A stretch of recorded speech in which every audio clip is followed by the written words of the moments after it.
Pakistan rogue nation కాబట్టి దాని దగ్గరున్న 170 అణ్వస్త్రాలను అంతర్జాతీయ అణు సంస్థ IAEA పర్యవేక్షణలోకి తీసుకువెళ్ళాలి అని మాట్లాడారు.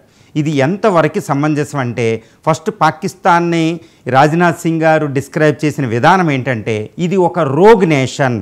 రోగ్ నేషన్ అంటే ఒక భూతం లాంటిది అనమాట. అది ఒక పద్ధతి పాడు ఉండదు. రెండో విషయం ఏంటంటే, రోగ్ నేషన్ అంటే అంతర్జాతీయంగా ఏమంటారంటే it is a failed state అంటారు. ఒక విఫల దేశం.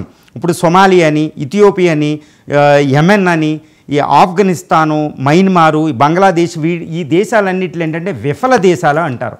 ఈ విఫల దేశం అంటే ఏంటంటే, ఫస్ట్ ఆర్థికంగా, సామాజికంగా, రాజకీయంగా, అంతర్జాతీయంగా వాళ్ళకి ఒక పద్ధతి ఏమీ లేకుండా ఇష్టం వచ్చినట్టు వ్యవహరిస్తూ దేన్ని లేకుండా అంతర్జాతీయ శాంతికి విఘాతం కలిగించే దేశాలనే రోగ్ స్టేట్ అంటది అమెరికా.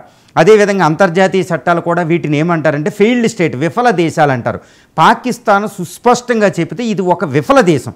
ఇప్పుడు రాజ్నాథ్ సింగ్ గారు ఒక్కళ్ళే కదా అన్నది, ప్రపంచం అంతా అంటుంది అంతర్జాతీయ చట్టాలకు అనుకూలంగా అది ఒక విఫల దేశం. విఫల దేశం అంటే రాజకీయంగా చూడండి, ఆర్మీ సగం, దాని స్వతంత్ర కాలంలో సగం కాలం ఆర్మీ. ఏ రోజు ఆర్మీ ప్రభుత్వం అవుతుందో తెలియదు.